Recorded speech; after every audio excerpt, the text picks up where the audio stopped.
Years ago, Mathew Duman embarked on a grotesque safari, trekking thousands of miles to 10 American institutions of higher education in search of their most fascinating architectural sculpture. At last he returned with hundreds of images, revealing the grotesque secrets of the Grotesque 10, amazing architectural sculpture from 10 American colleges and universities. Hello, everyone. My name is Mathew Duman, and welcome to the Grotesque 10. Now, you may be wondering why I'm dressed like this. Well, that's because I'm going to take you on a grotesque safari, one where you can observe, to a place where you can observe the behavior of gargoyles and grotesques in their natural habitat. In other words, the American college campus. So let's get started. Many years ago, I noticed this sculpture at Yale University. In the grotesques and gargoyles at Yale that led me to explore other universities in search of interesting sculpture. Now you may be thinking, what's so interesting about this one? And what does it even mean? Well, it is a bit confusing, but I'll keep you in suspense as to the meaning until the end of my lecture. But keep this image in your head. 10. It's a nice round number, isn't it? In this case, it refers to the number of institutions of higher education that I have visited. Many of these schools are quite well known, but I did not choose them for their reputation or academic prowess. I chose them because each has a collection of artwork on their campus that I find very interesting. Now, I'm not talking about items in their museums or archives, but sculpture on many of their academic buildings themselves. Each has examples of a building style called Collegiate Gothic architecture, a characteristic style which is a revival of the Gothic architectural style of medieval Europe, yet was actually constructed in America during the 19th and early 20th centuries. Like their medieval cousins, many of these buildings are decorated with fascinating sculpture, which are referred to architecturally as grotesques. Therefore, my book is called The Grotesque 10. It features amazing architectural sculpture from 10 American colleges and universities. This sculpture can be particularly interesting because while it's meant to look ancient, it can possess modern concepts and themes. Now, what schools make up the Grotesque 10? Well, I'm glad you asked. There are a variety. Some were founded in the 19th century, and even a few from the 18th, but all possess some form of architectural sculpture on their campus buildings. The 10 schools featured in my book are Bryn College in Pennsylvania, Duke University in North Carolina, Northwestern University in Illinois, Princeton University in New Jersey, Trinity College in Hartford, Connecticut, the City College of New York in New York City, Washington University in St. Louis, Missouri, the University of Chicago in Illinois, the University of Pennsylvania in Philadelphia, and because I keep finding new sculpture there even after years of exploring, Yale University in New Haven, Connecticut. Now, Gothic architecture came out of medieval Europe. Even back then, it was not new to decorate buildings with sculptural flourishes. But in medieval times, it was common to apply sculpture to churches and cathedrals to scare away evil spirits, or on a more practical level, to graphically demonstrate lessons of morality from the church, because much of the parish population at the time were illiterate. Universities at this time were closely associated with the church. Often, academic life was centered around a cathedral. So the architecture of the church greatly influenced that of university buildings. This carried through to modern times. See the shape of the windows and the use of spires, as well as the use of roughly cut stone in the walls in this building from Duke University. Now, when we look at these buildings, are we to believe multiple groups of architects, masons, and glaziers, and other artisans came to North America during the medieval period and set about constructing Gothic building projects in far-flung places on a wild and unexplored continent? Well, if you believe this, then contact me after the lecture. I've got some lucrative investment opportunities for you. So in other words, no, of course not. Examples like this are obviously much younger than those in medieval Europe. The Collegiate Gothic trend became popular in the mid-19th century and remained so through the 1930s, and is also still in use today. Rockefeller Hall was built at Bryn Mawr in 1904. Bass Tower was constructed at Yale in 2017. So, why did college architects look backward for inspiration when designing academic buildings? Not surprisingly, a big reason was financial. Even the oldest colleges in North America are new compared to the old world institutions of Europe. American colleges also lack the cultural status that those of Europe had. And 150 years ago, our universities were not looked upon with nostalgia and respect that they are today. Reviving venerable building traditions like Gothic was a great way to create an unspoken connection with the long established universities of Europe. This connection elevates the status and prestige of American colleges in society, and in turn, their endowments and donations as well. Now, there are a variety of historic styles. Many of these and other campuses have buildings that were built in other architectural styles, such as the Georgian style from the 18th century England, or the classical style from ancient Greece. Honestly, most campuses have become a mixture of many styles. So why choose to revive Gothic for your college campus? Well, by the mid-19th century, the Industrial Revolution was in full swing. Though there were many positive advancements due to industrialization, many came to see mass production as a threat to individuality and individual craftsmanship. Gothic was seen to celebrate the individual, an individual expression. Think of the distinction between something that's handmade versus something that's mass-produced. Also, in a practical sense, Gothic encourages asymmetry, like this building at Duke. This plan better fit the variety of uses collegiate buildings have to accommodate, such as athletic facilities, lecture halls, laboratories, libraries, dormitories, etc. Different functions that require different types of space. And most importantly for our examination, Gothic architecture is seen as timeless. Generally, Gothic-style buildings look old, no matter what the actual age of a building is. Now, I know it's cliche, but it can be said that universities are like a fine wine. Wines improve with age, and schools are seen in the same fashion. This concept is not lost on architects. While you can't change the actual age of a building, you can change the perceived age of it, or how old it looks to be. In fact, these architects use many subtle, and some would say sneaky, techniques to enhance the age of their buildings. At Duke University, you can find some staircases which are worn from so many years of footsteps that the tread of the steps is grooved. These stairs have actually been molded with a groove in them from the beginning. These steps are meant to show the wear of many hundreds of years of footsteps on a staircase that, in actuality, is not yet 100 years old. These were built in 1938. Another technique involves the roofs of these buildings. Most collegiate Gothic structures have slate rock shingling in their roofs. Look closely, and you'll see many imperfections in the shingles, chips, cracks in the slate, and rough, uneven surfaces, speaking of hundreds of years of exposure to the elements. As in the case of the stairs, many of these roofs were intentionally created this way, with chips and discolorations purposefully added. Other aging techniques involve the building of the walls themselves. Random window frames may have no glass and look to have been blocked up years after construction. These features are intended to give the building the look of sporadic renovations over many hundreds of years, when in fact the building was originally constructed with many of these features from the start. Like this false arched window at Yale. See how the blocks in the window area match those of the surrounding wall? And look at this blocked up window at the City College of New York. Note the presence of the iron bars to enhance the illusion that this was once a real window. But think about it. Why would they leave the iron bars there after sealing the window? What practical purpose do they serve now?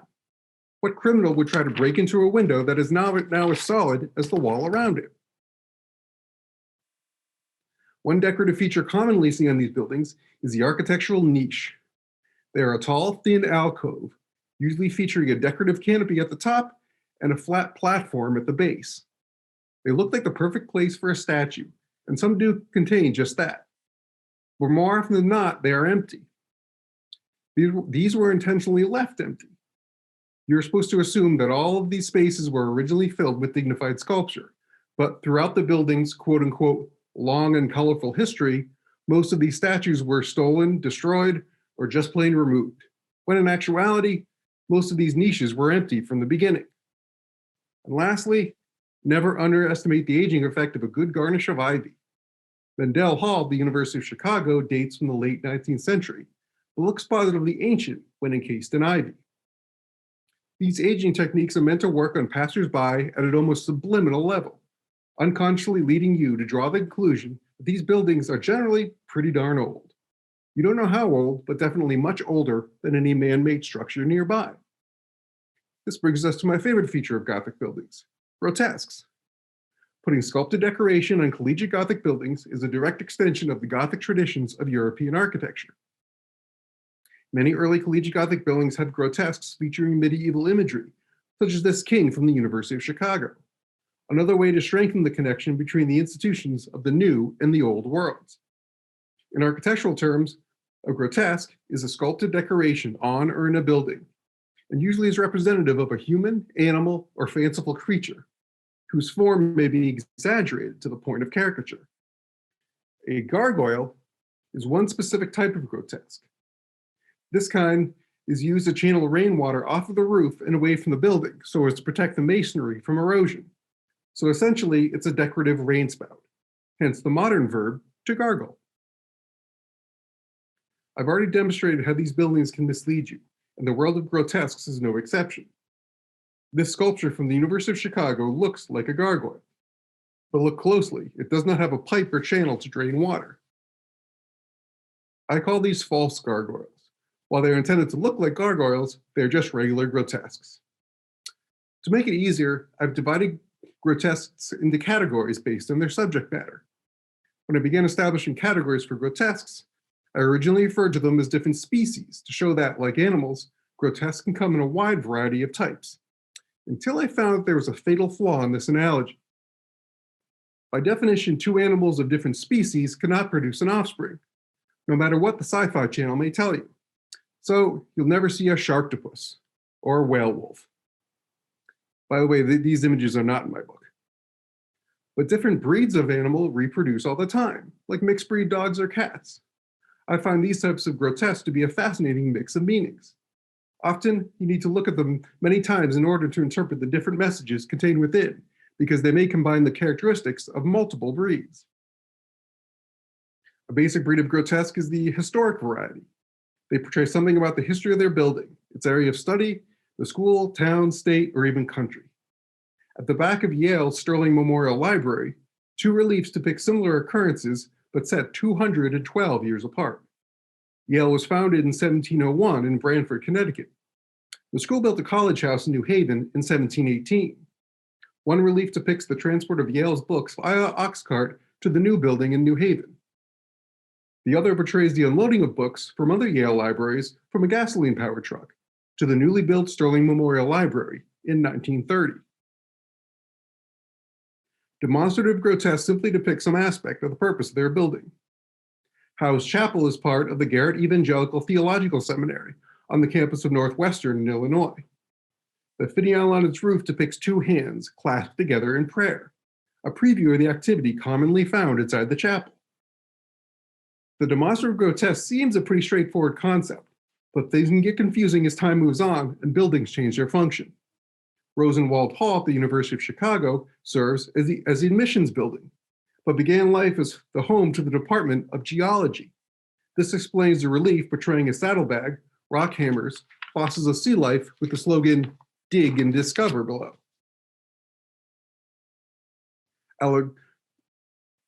Collegiate Gothic buildings can also have the breed of grotesque that convey their meaning through allegory and symbols. As in the front of Northwestern University's Deering Library, where allegorical grotesques teach time-honored lessons, like a winged hourglass for time flies, or a tortoise that crawls slowly past a sleeping hare, recalling Aesop's fable and proclaiming, "Haste makes waste." An important breed of grotesque is those of the school spirit variety. They usually consist of a representation of the school's mascot or another symbol relating to the institution's identity. Trinity's mascot is the bantam, a particularly stubborn and scrappy rooster. Its likenesses can be found flanking the archway at the Downs Memorial Clock Tower. This gentleman is not the City College of New York's mascot, but he is displaying the school seal. Handsome Dan the Bulldog is Yale's mascot. He can be found many places on Yale's campus, like looking out from his doghouse at Pauli Murray Residence College, and judging by the state of his bowl, I think he wants to be fed. One of my favorite breeds is the facetious grotesque, or the funny ones. Now, when writing this book, I intentionally left this breed for last, assuming that would be the easiest one to write about because I find it the most enjoyable. However, when it came time to write this section, I quickly realized the huge distinction between telling a joke and explaining a joke. In my first attempt, I was trying to explain these grotesques, dissecting their message and at the same time stripping out all of the humor. Therefore, I let this breed of grotesques speak for themselves, such as this less than literate demon on Princeton University's Dillon Gymnasium, this drunken patriot on the University of Pennsylvania's Residence Quadrangle. Now that I think of it, this might have a little of the historic grotesque in it, if this is supposed to represent a drunken Ben Franklin.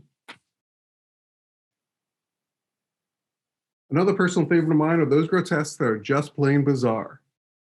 The facetious grotesques are attractive because they make us laugh and feel good. But what makes these bizarre grotesques so attractive? Well, here's my theory. From childhood, we humans are taught to believe that every question has an answer and every puzzle a solution. When we come upon puzzles such as these grotesques, they become inherently interesting to us because we get preoccupied with finding their meaning, even when there may be no meaning to find, such as this baby ape in short pants on Washington University's Macmillan Hall. And I just don't know what to say about this one at the University of Pennsylvania. Now, the spikes were put there on the corners just so birds don't land on it, but I don't know what they were thinking when they sculpted this one. The final breed of grotesque is one that by its very nature gets little attention, and that's the reclusive breed. It's a type of architectural Easter egg and literally sneaks by most people. They could be as simple as abstract animals hiding in the decoration. Like the tiger is Princeton's mascot. And you can find the abstracted tiger's heads hiding in the decor of Jones Hall. Or at Trinity, where you can find a rabbit and a monk carved underfoot into the flagstones in the floor of the cloisters of the chapel. Now that you know the general types of grotesques, let's have a look at a few from each school of the Grotesque 10. Penn's expansive residence quadrangle is known by some as the Quadtannic. Now, when I heard this, I thought, well, this is obvious. It's because it's a huge, sprawling, ornately decorated residence complex that covers almost 3 city blocks, and the west end of the quad comes to a point like the prow of a ship. Well, as I would find out, this is not why it got that nickname. It was originally given the nickname the Quadtannic by its maintenance staff, because the basement always floods when it rains. One of my personal favorites at Penn is this guy at the quad. He's also on the cover of my book.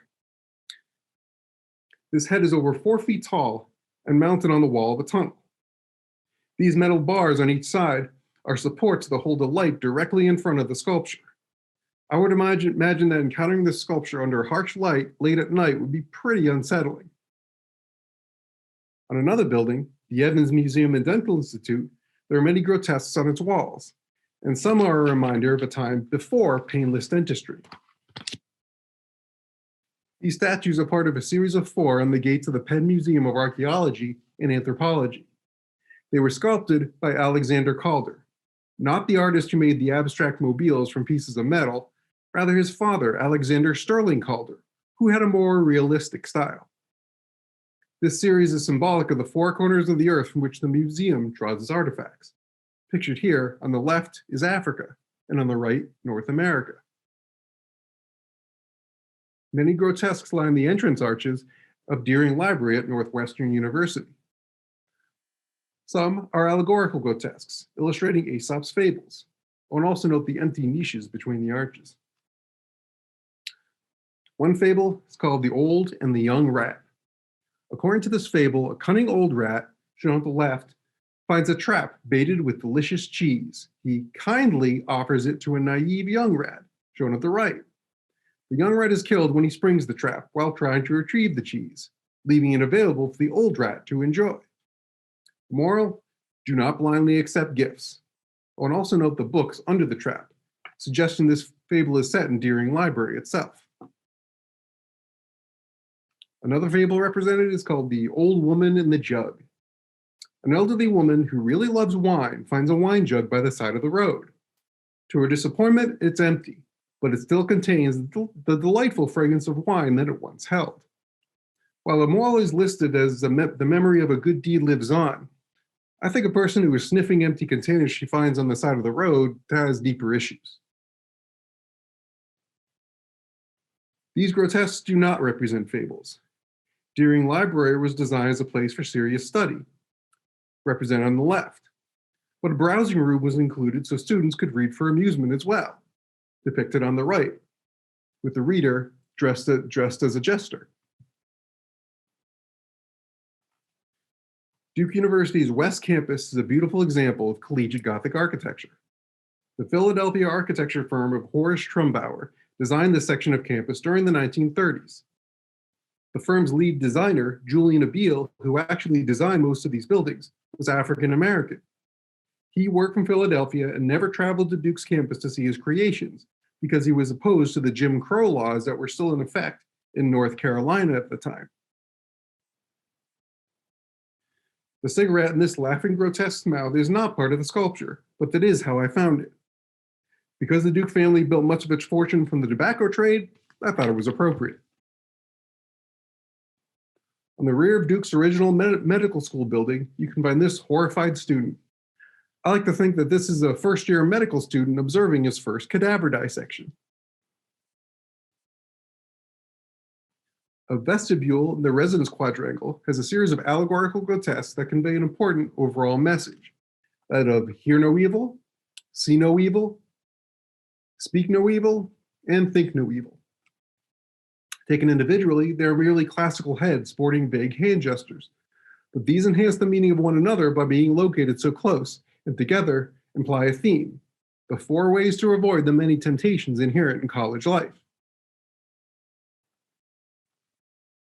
East Pine Hall, constructed in 1897, was among the first of Princeton University's collegiate Gothic buildings. To show how serious the school was about the style of their buildings, Princeton's campus planners had to threaten to fire the architect, William Potter, when he wanted to build it in a different style. 1879 Hall has lots of mischievous monkeys. These are not demonstrative grotesques, as there were never any actual monkeys here. These are allegorical grotesques, depicting students as under-evolved primates, annoying a professor who is portrayed as human.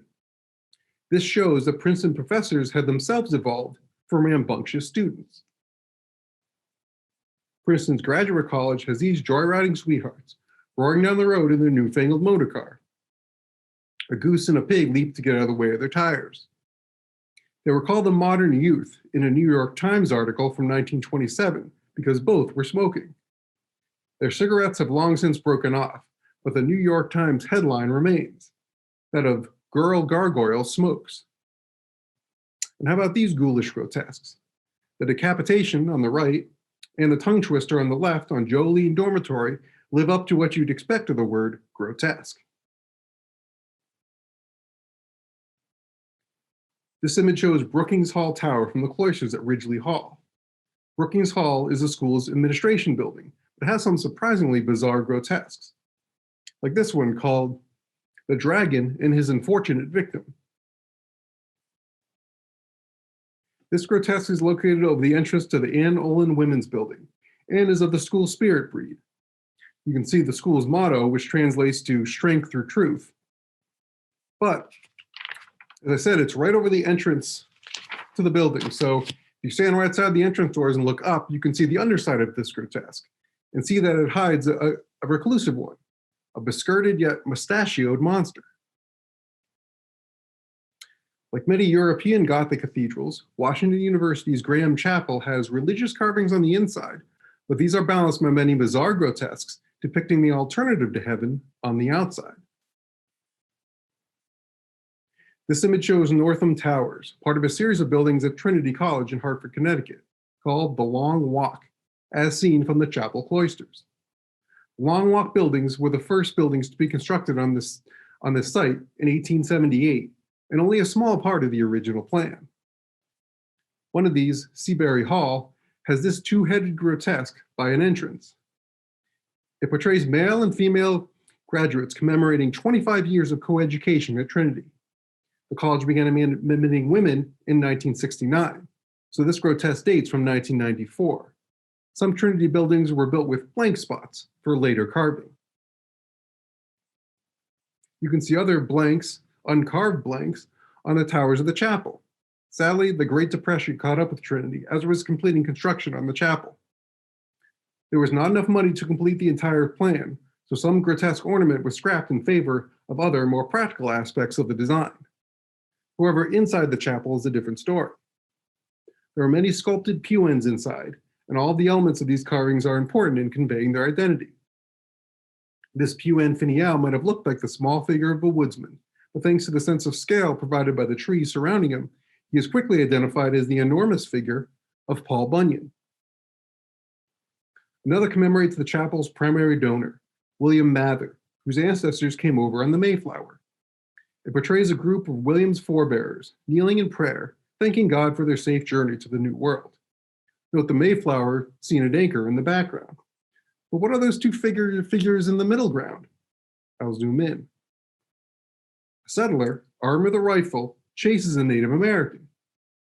This is based on a pun that William once told, in which he joked that his ancestors were of the sort who, immediately after coming ashore, they fell upon their knees in prayer. Then they fell upon the Aborigines. Mather lived in a less than PC time. The University of Chicago's first campus architect, Henry Ives Cobb, gifted this gate to the school. He always had limitations imposed on him by the university trustees when designing campus buildings. But since he used his own money for the gate, he was generous with the grotesque ornament, by including these creatures ascending the roof. Now, there's one interpretation as to what these mean, and it goes like this. When you first come to the University of Chicago, first you have to get by the admissions officer, portrayed in the lower left. Then, as you ascend the ranks of the school and ascending the roof, you're a freshman, sophomore, junior, and then a senior at the very top right. Originally home to the Department of Geology, Rosenwald Hall has two representations of the moon, each with a human character representing its age. One version on the right, the moon is shown with a child. Like the child, the moon is young and therefore has a smooth surface. This is contrasted by an older moon, represented with an elderly man. His moon is older, so its surface is a heavy accumulation of craters. The International Building provides housing for international students. One relief depicts the flow of people from different cultures from the old world to the new by a steamship. On the left side of the arch is a primitive man holding a club, and on the right, a modern educated scholar holding a book. The City College of New York was founded as a social experiment in 1847. The school was totally funded by taxpayers, so tuition was free and admission was based solely on academic merit. For this reason, the school was originally nicknamed the Harvard of the Proletariat. However, based on buildings like Shepherd Hall here, the school was recently given a more modern nickname, that of Hogwarts in Manhattan. And if this is Hogwarts, this must be Dumbledore, on a bad day. Elsewhere, an ornithologist measures a bird skeleton, and a geologist ponders crystals. At the top of one of Shepherd Hall's towers, an astronomer has caught a falling star. Note the telescope in his left hand. These original buildings were constructed in the early 1900s. Notice these grotesques seem in very good condition for being exposed for more than 100 years. Well, the secret is, the grotesques on the City College of New York's buildings are not the originals. Here are some of the originals. They consisted of terracotta covered in a thick, glossy glaze. From the beginning, no one liked the glossy finish, so all the grotesques were sandblasted to a matte finish. Unbeknownst to anyone at the time, the sandblasting created thousands of mini cracks, which allowed moisture to seep in and begin to destroy the grotesques by expanding the cracks through repeated freezing and thawing. By the 1970s, these grotesques were falling apart. Starting in the 80s, all the sculpture was taken down. Durable replacements were cast and put up. The originals were put into storage, and in the early 2000s, some were placed next to the school's architecture building. So near a parking area next to Spitzer Hall is a graveyard of some of the City College of New York's original grotesques.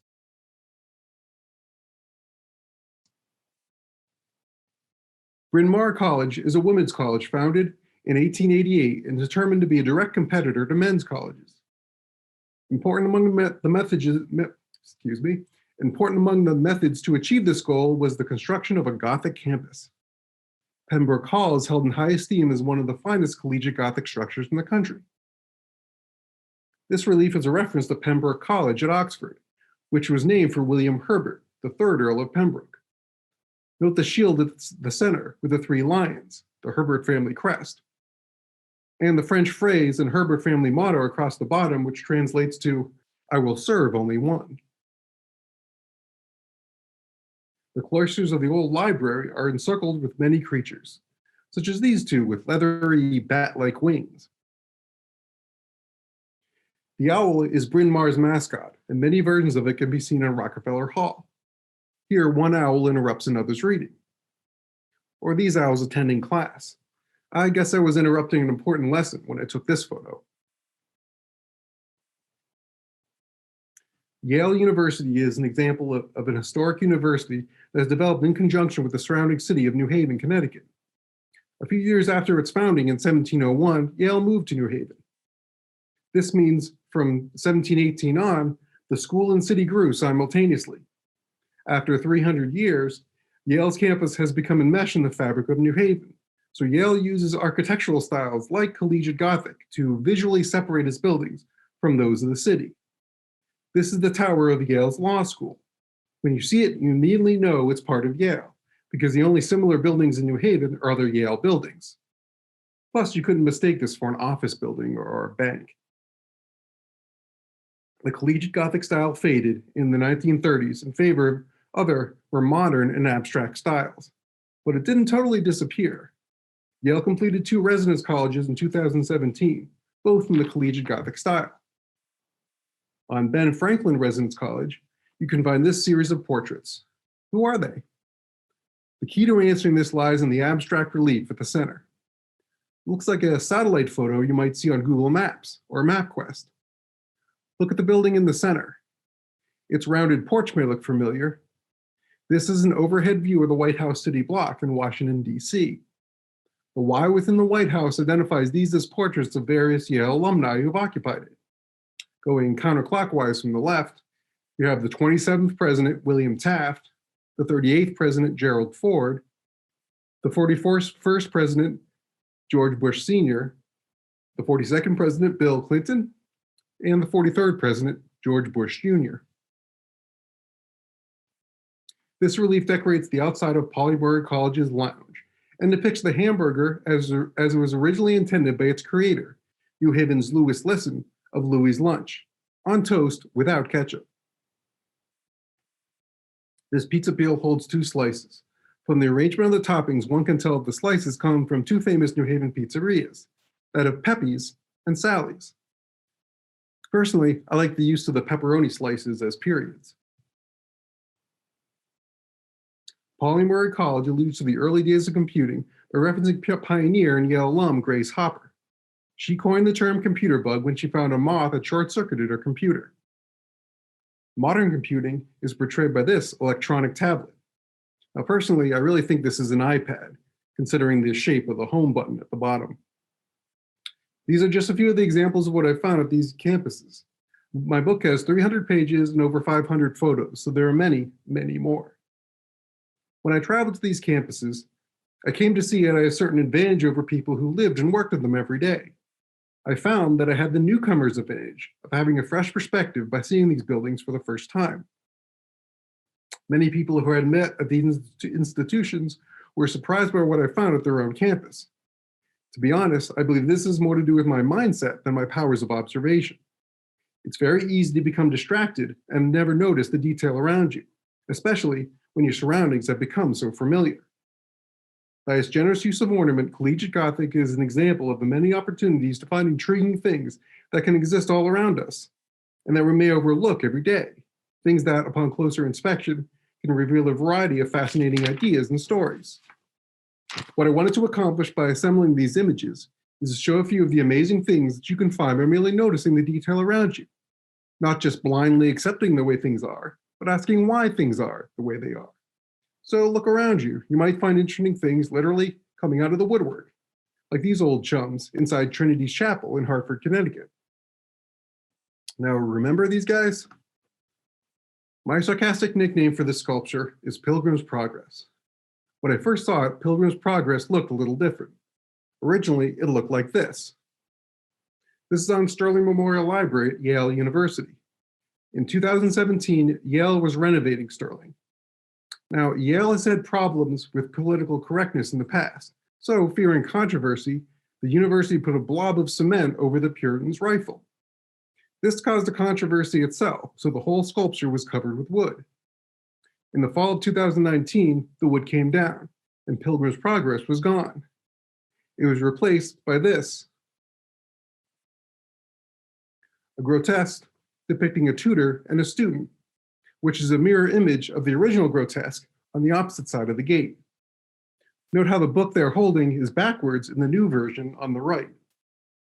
All I can say about this is, if Marty McFly from Back to the Future has taught us anything, is that you can't change the past without ruining the present. My book, The Grotesque 10, is available at thegrotesque10.com and on Amazon. You can email me at mathew.duman@thegrotesque10.com. That's Matthew with one T. So that's my lecture. Are there any questions or comments? Or? Hi, Matthew. That was fantastic. Yes, we do have a couple questions. Let me just read one off for you. Robert Curick says, your 10 schools include only one west of Mississippi. Is this by design, or is there a lack of grotesque in Western colleges? Well, there is definitely more grotesques on the Eastern schools, but I think if I had traveled around in the West a little more, I would have found more schools. But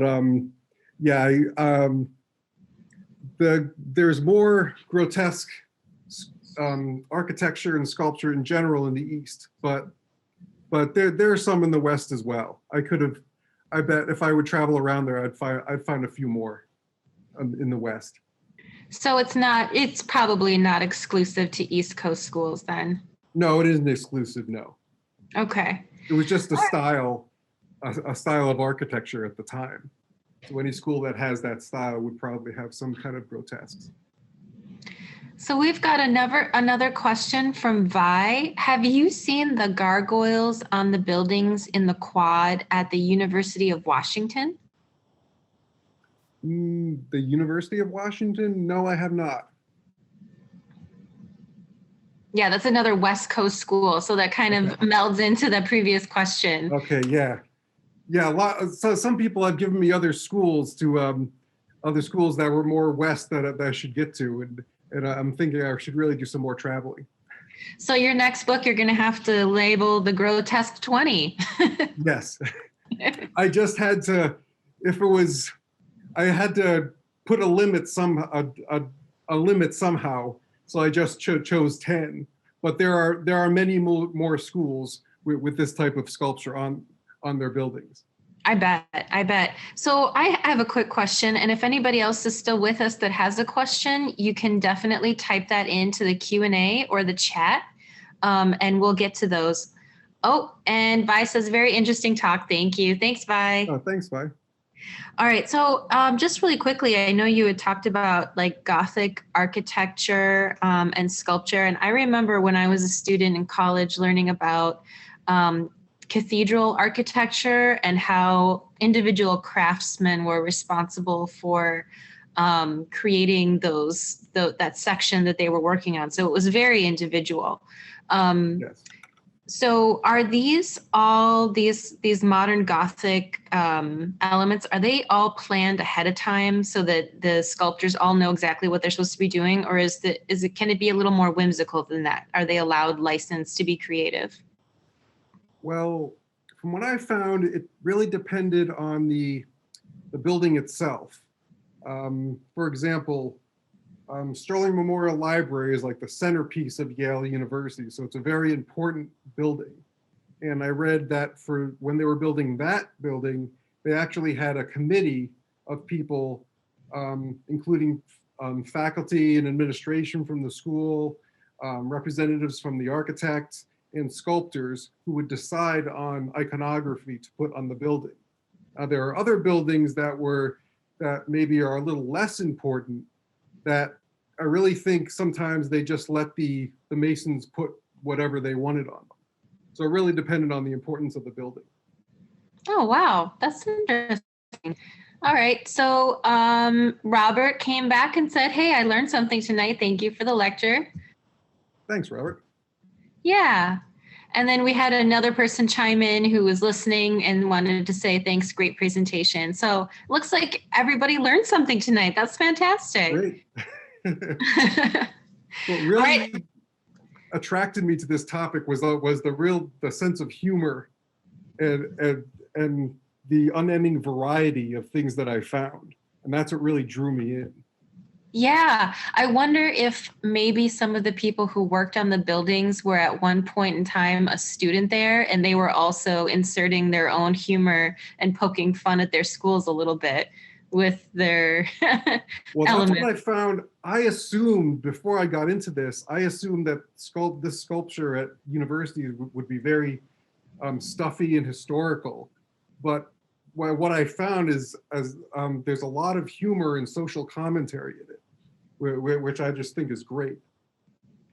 Yeah, this is so great. And you already listed 2 schools that are in our area in Illinois. Yes. So I think that would be such a great thing to go outside and walk around and look at Northwestern and University of Chicago and see if we can find any of these things ourselves. The University of Chicago in particular has a lot of grotesques because many of the original buildings were built at generally the same time period in the very late 19th century. And so there's a lot of grotesques on those original buildings.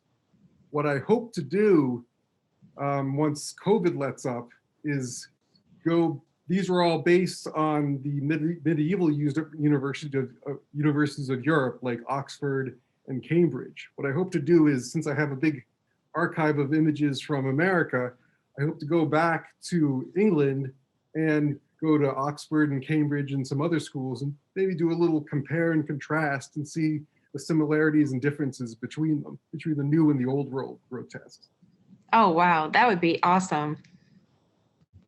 I hope that COVID lifts sooner than later, just so we can get to see some more images. All right, so we've got everybody chiming in saying thank you so much. This was excellent. Thanks, Matthew. Thank you for having me. All right, you're welcome.